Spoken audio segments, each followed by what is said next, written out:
Bismillahirrahmanirrahim. Assalamualaikum warahmatullahi wabarakatuh. Para jamaah rahimakumullah. Mungkin kali ini jika di pembahasan sebelumnya saya menerangkan di dalam satu kitab bagaimana sih tata cara kita berinteraksi seorang suami terhadap istrinya. Maka sekarang sebaliknya ini yang harus banyak mendengarkan adalah seorang perempuan ataupun seorang istri nih harusnya ini yang banyak mendengar ya. Jika yang mendengarkan sekarang kebanyakan sih yang mendengarkan saya itu adalah para suami. Nah, sekarang perlihatkan ya video ini adalah dikhususkan untuk istri-istri Anda seperti itu. Karena sekali ini saya ingin menerangkan bagaimana etika yang diatur di dalam agama Islam, seorang istri beretika baik terhadap sang suaminya. Tetapi mohon maaf ya, referensi kitabnya jika tidak saya baca karena ini pembahasannya agak cukup panjang juga. Biar tidak terlalu memakan waktu, saya bacakan artinya saja ya. Baik, bismillahirrahmanirrahim. Bismillah, alhamdulillah, wassalatu wassalamu ala rasulillah. Di dalam kitab ini dikatakan bahwa sebaik-baiknya interaksi seorang istri terhadap sang suaminya itu adalah wanita yang tidak membebani terhadap sang suaminya terhadap hal yang tidak mampu. Seperti itu. Wahai wanita solihah, sehingga wanita solihah sekali lagi saya tekankan yaitu wanita yang tidak membebani terhadap suaminya, apalagi kalau kita mengetahui sang suami itu tidak mampu untuk melaksanakan hal itu. Ya, suami hanya mampu memberi kita nafkah 10, tetapi kita meminta kepada suami menuntut ingin diberi 100. Kita akan tahu kalau kemampuan suami hanya 10, tetapi kita menuntut kepada suami yang begitu lebih banyak. Menuntutnya setiap hari pula. Coba sang suami, jika Anda mendapatkan istri seperti itu, stres gak kepala Anda? Mungkin Anda akan stres ya dengan kelakuan istri Anda yang Anda katakan sangat dicintai itu. Nah, itu yang pertama ya, wahai para istri. Kemudian yang selanjutnya, seorang istri yang salihah itu tidak akan meminta suami yang sebetulnya hal itu tidak terlalu dibutuhkan bagi sang istri. Jadi memang selayaknya wanita yang baik itu adalah jika meminta kepada sang suami pun meminta memang terhadap hal yang benar-benar dibutuhkan gitu. Dan begitulah manusia, dan aku juga merasakan seperti itu ya.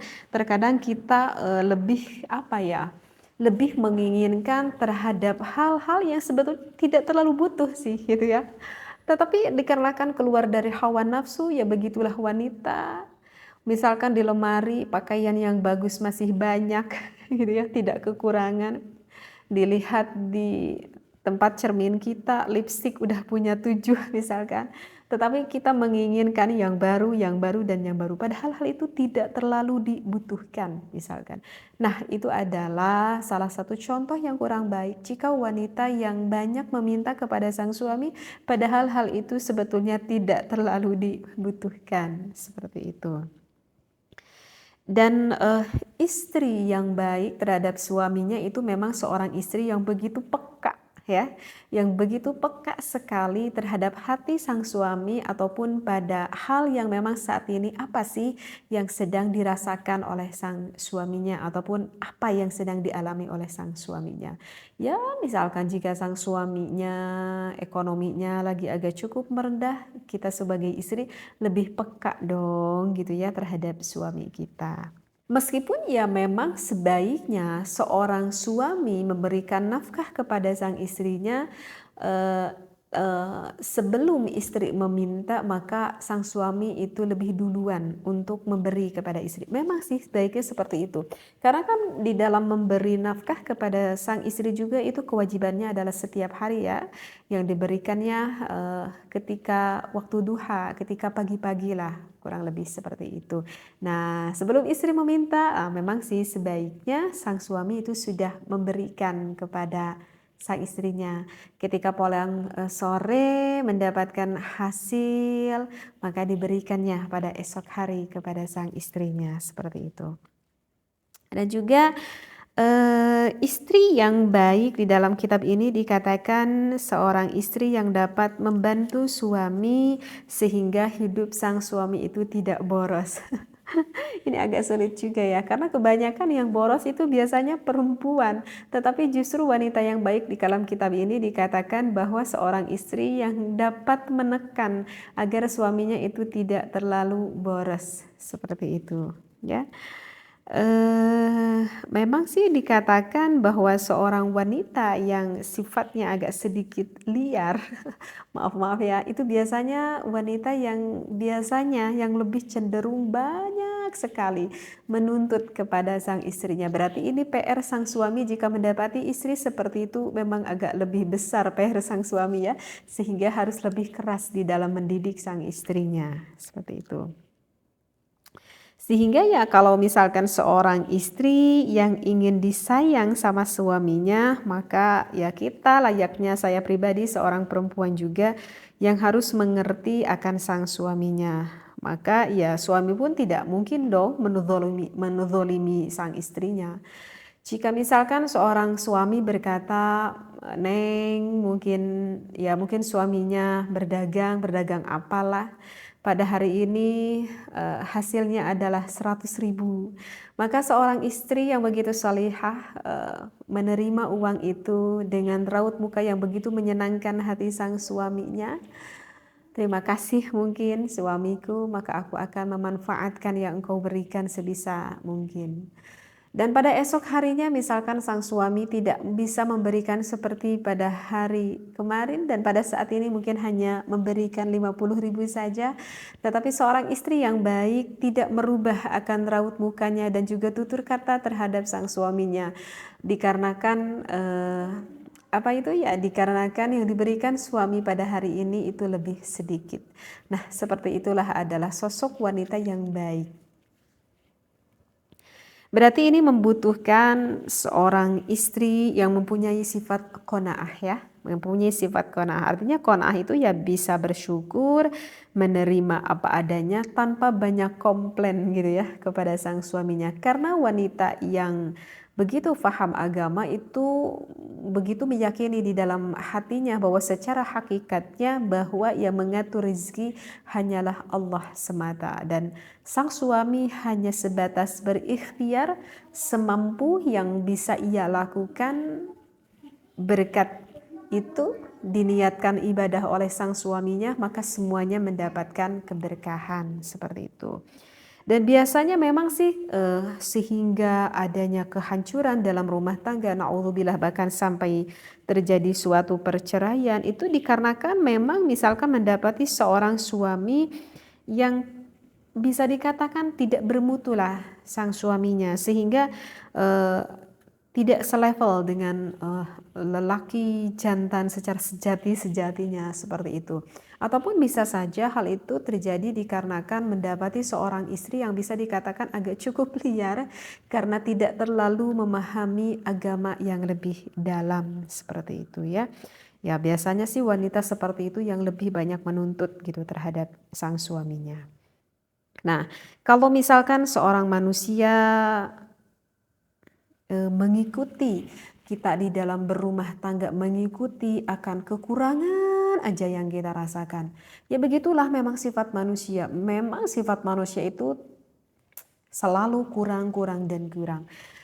Kalau kita di dalam hidup, apalagi di dalam berumah tangga, selalu menuntut akan kekurangan yang kita rasakan. Andaikan Allah memberikan rizki kepada kita, bahkan sampai ini masih isi dunia, maka tetap orang seperti itu akan berkata, aku tidak cukup ya Allah. Gitu ya, aku tidak cukup. Artinya ya begitulah hawa nafsu menginginkan sesuatu hal itu akan terus berlangsung kecuali memang maut yang mendatangi diri kita ya. Kita pada hari ini ingin baju yang berwarna merah, mungkin besok berkata ingin yang berwarna kuning dan selanjutnya ingin yang berwarna hijau. Tidak akan pernah puas. Begitu juga perut yang akan kita rasakan ini, sehingga ya itu kembali terhadap itu yang tadi saya katakan, qanaah kita kepada Allah, merasa cukup dengan apa pemberian yang Allah berikan kepada kita ya. Karena Coba saja kita pikirkan, kalau orang yang lebih cenderung hatinya terhadap dunianya Allah, misalkan Allah itu mengatakan kepada kita bahwa kalau kita melakukan suatu ibadah, maka ini loh pahalanya begitu besar sekali, kata Allah ya. Ini pahalanya begitu besar sekali. Dikarenakan diiming-imingi dengan pahala, sedangkan itu adalah berurusan dengan ukhrawi, dengan akhirat, tak sedikit orang itu malas sekali melakukan ibadah tersebut ya. Tetapi misalkan ini andaikan gitu ya. Misalkan Rasulullah berkata, kalau kamu melaksanakan satu kali sholat, kalau kamu misalkan berlaku baik terhadap suami kamu, maka otomatis pada saat itu kamu akan dikasih uang berupa misalkan 10 juta deh misalkan. Setiap kamu melakukan sholat, setiap kamu melakukan amal baik apapun itu. Maka saya jamin deh semua orang tuh pasti akan semangat melakukan hal itu ya. Karena memang apa ya, karena memang nyambung hatinya itu kepada dunia, tetapi tidak nyambung hatinya itu kepada akhiratnya Allah. Nah itu adalah tanda orang yang tidak pernah merasa cukup akan nikmat yang Allah berikan kepada diri kita, seperti itu. Ya memang sih yang namanya ibadah itu tidak mudah, yang saya rasakan itu tidak mudah begitu ya. Namanya juga ibadah ya, kalau mudah ya itulah rintangan di dalam kita beribadah kan untuk mengukur kadar keimanan kita. Dan itu memang memperlui proses pembelajaran gitu ya, sehingga kita mencari dulu ilmunya. Setelah kita dapat ilmunya, kita melakukan riyadhah, kita melakukan latihan-latihan ya, dari mulai yang rendah dulu sampai kita istiqomah, kemudian kita lanjut yang lebih agak tinggi, kita istiqomahkan lagi. Ya begitulah di dalam proses hidup, untuk derajat kita lebih tinggi di pandangan Allah, maka memerlukan riyadhah, memerlukan tirakat. Dan tirakatnya apa ya? Tirakatnya tadi kita itu harus berqanaah, seperti itu.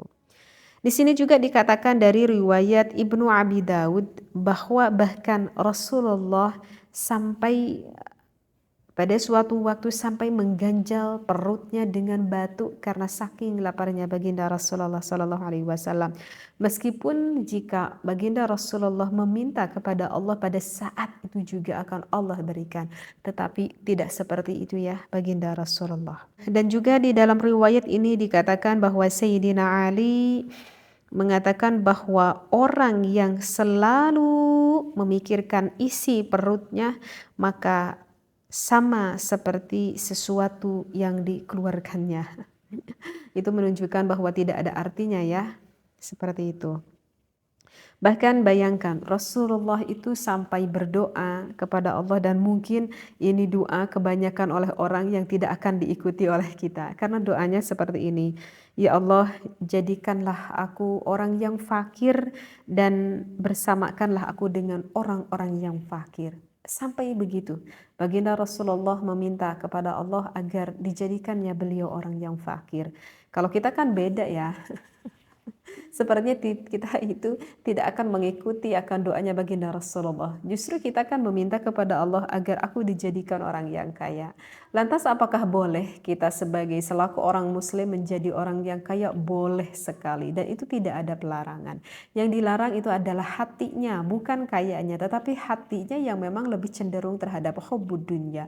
Memang saja orang tersebut, mungkin saja orang tersebut fakir kehidupannya, tetapi hatinya yang begitu hubbud dunya. Nah, yang dikhawatirkan itu adalah hatinya.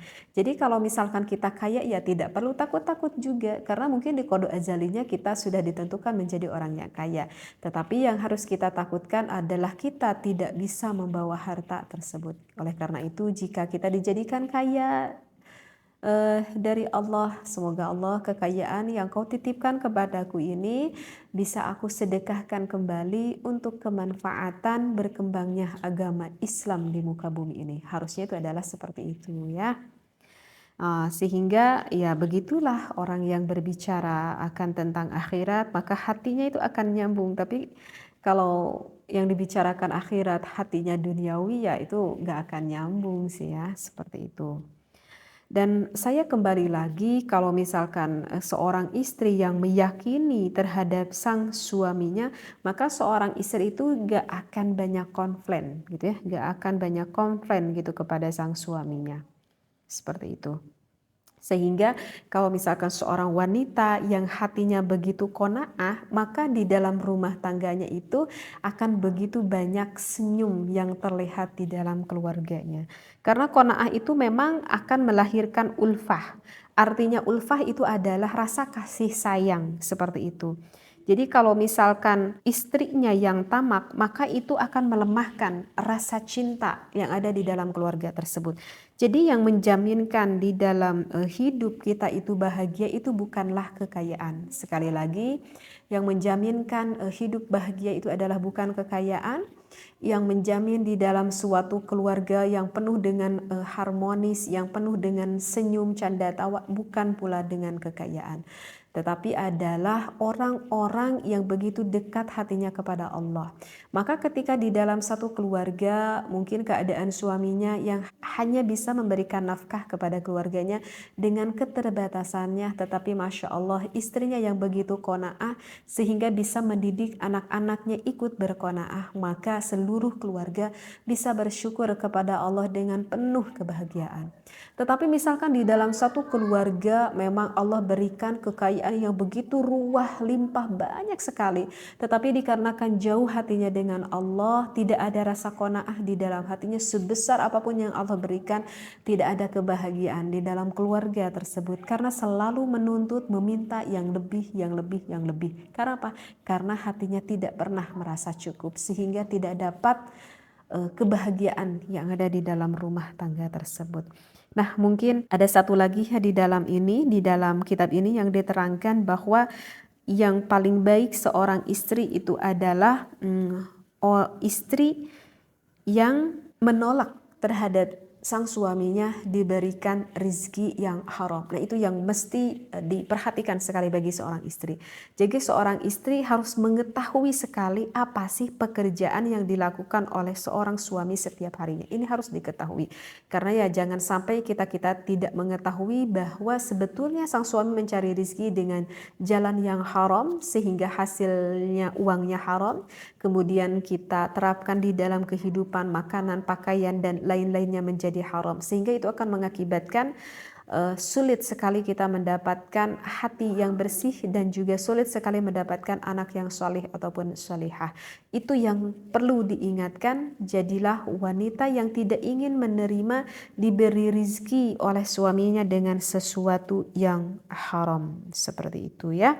Dan wanita yang sebaik-baiknya adalah wanita yang dapat mengelola uang meskipun sedikit pemberian sang suaminya. Jika dirasa aduh ini kekurangan, maka jadilah wanita yang cerdas. Anda bisa bekerja membantu sang suami, itu pun kalau suami meridhoi Anda membantu sang suaminya.